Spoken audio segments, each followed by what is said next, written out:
এখানে এতগুলো পটল নিয়ে নিয়েছি। আর যে পটলের ঝাল হবে সর্ষে দিয়ে, এইভাবে কেটে নিতে হবে ছাড়িয়ে। আমি এতে দিয়ে দেবো প্রথমে নুন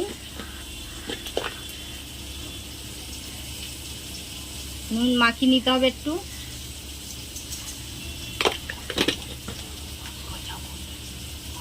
নুন 1 চামচ দিলাম। হলুদ আন্দাজ অল্প করে একটু নুন হলুদ খালি মাখিয়ে রাখার জন্য দিয়ে ভালো করে এটাকে মাখিয়ে নেব।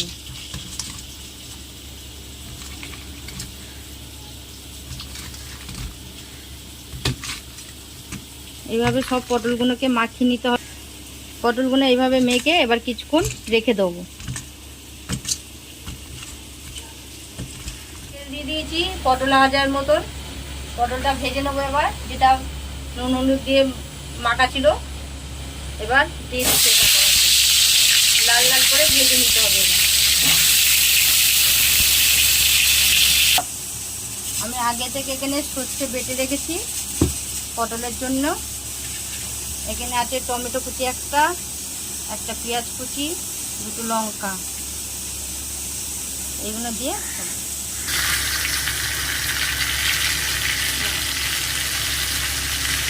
লাল লাল করে ভাজা হয়ে গেছে। এবার এইগুলোকে আমি তুলে নেব। আগে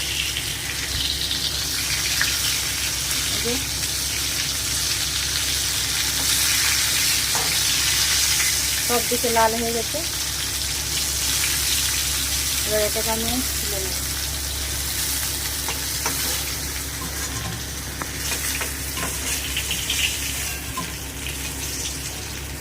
তেলটা গরম হয়ে আছে। এবার ওর মধ্যে আমি একটু কালো জিরে দিয়ে দিলাম। ফোড়নের মতন একটু কালো জিরে দেওয়ার পরে একটা পেঁয়াজ কুচি ছিল, ওই পেঁয়াজ কুচিটা আমি দিয়ে দিলাম। পেঁয়াজটা একটু লাল লাল করে ভাজা হলে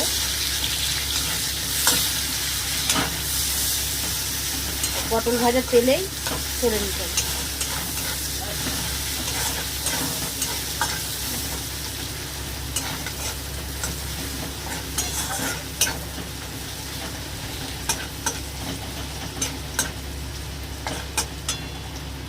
পেঁয়াজটা একটু ভাজা ভাজা হয়ে যায়, হয়ে গেলে আমি টমেটোগুলো দিয়ে দেবো।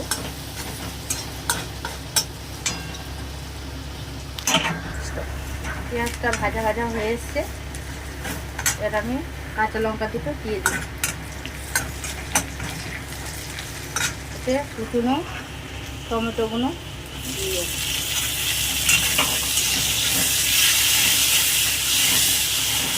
একটু নাড়াচাড়া করে নিচ্ছি।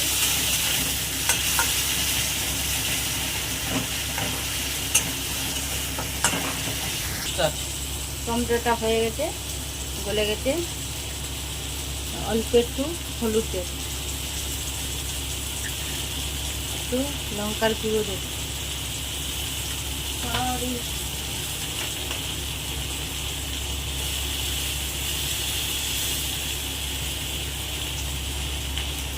অল্প একটু জিরে গুঁড়ো দেব।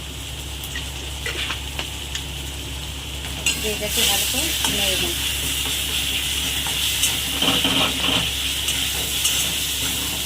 দিয়ে এখানে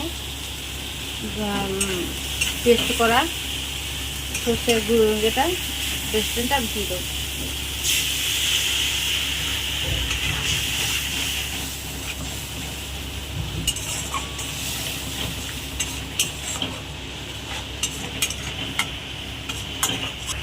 স্বাদ মতো নুন,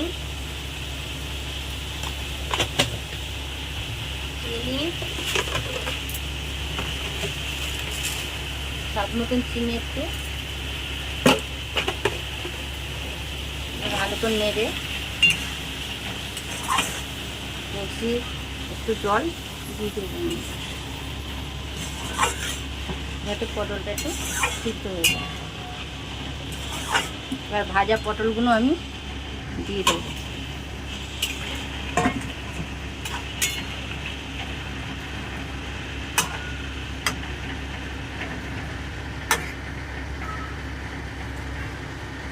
সিদ্ধর জন্য একটু আমি ঢাকা দিয়ে রাখবো।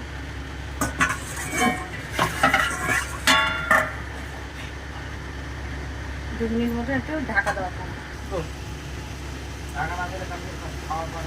এবার আমি এটাকে ঢাকনাটা দেখবো, খুলে দেখবো হয়েছে কি।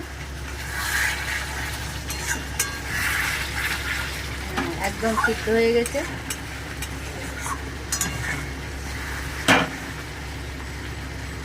একদম সিদ্ধ হয়ে গেছে, রস টস। এবার আমি এটাকে নামিয়ে নেব। এবার নামিয়ে এটা ঢেলে আমি পাটির মধ্যে রেখে দেবো।